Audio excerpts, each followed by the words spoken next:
1987년 민주화 이후 언론의 자유를 제약하는 그 어떠한 시도도 없었습니다. 동서고금 모든 권력자는 깨어있는 언론의 판때를 두려워했습니다. 워터게이트 사건, 박종철 사건, 국정농단 사건, 역사의 물줄기를 바꾼 사건들은 모두 작은 의혹에서 시작됐습니다. 권력자나 사회 유력 인사가 마음에 들지 않는 기사를 사전에 차단할 길까지 열렸습니다. 군사정부 시절의 정보부 보안사의 사전 검열이나 마찬가지입니다. 대통령의 진심은 무엇입니까?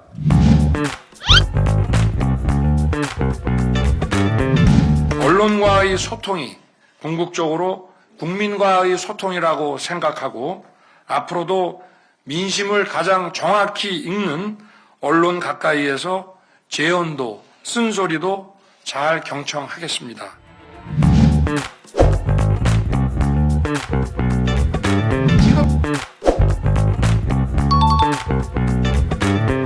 사실과 다른 보도로서 이 동맹을 훼손한다는 것은 국민을 굉장히 위험에 빠뜨리는 일이다.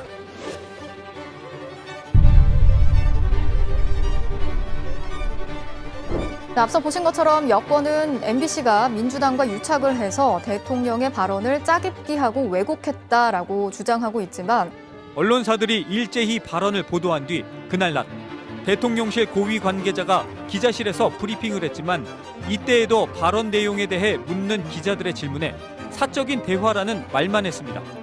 그날 저녁 공중파 3사를 비롯해 대부분의 메인 뉴스에서 대통령의 비속어 논란이 대통령실에 해명이 없는 상태로 다뤄졌습니다.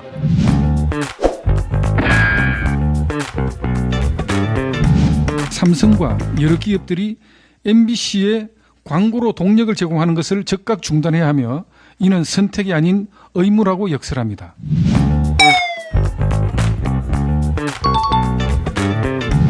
무슨 말일까요?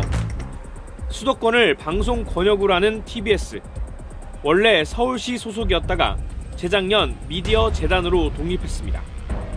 다만 상업 광고를 하지 않는 대신 한 해 예산 500억 원 중 70% 이상 서울시가 지원했습니다. 분위기가 바뀐 건 지난해 4월 보궐선거에 당선된 오세훈 서울시장이 뉴스공장 등 일부 진행자의 편파성을 지적하며 TBS를 압박하기 시작했는데요. 이후 올해와 내년 예산 지원이 뭉텅이로 삭감됐고 내후년부터 아예 한 푼도 안 주도록 서울시 의회가 조례를 바꿨습니다.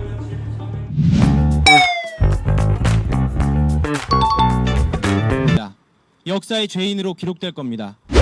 KBS, MBC, YTN, 연합뉴스, TBS 모두 민노총 언론노조 출신들이 완전 장악하고 대한민국 공영방송을 주무르고 있습니다.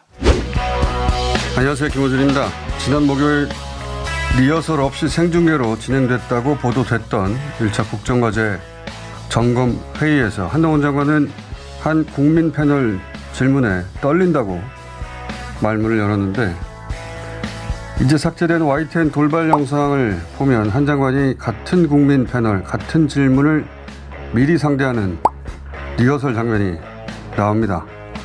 그런데 대통령실은 이 돌발 영상을 마치 사전 각본에 따라 진행된 것처럼 편집했다고 법적 조치를 예고했죠. 4건이 이 사항을 언급했는데 그럼 대통령실 입장을 일방 전달한 보도는 몇 건이냐. 포털에서 세어보니까 40건이 넘습니다. 40대 4 우리 언론 지형의 기울기를 상징하죠. 그런데도 윤석열 정권은 YTN의 공공기관 지분을 팔아버리려고 하고 MBC는 또 때려잡으려고 하죠. 그러니까 윤석열 정권이 말하는 공정 보도란 40대 4를 44대 빵으로 바꾸는 거죠. 뉴스공장 없애듯이. 근데 과연 세상이 그렇게 자기들 마음대로 될 것인가? 안 된다.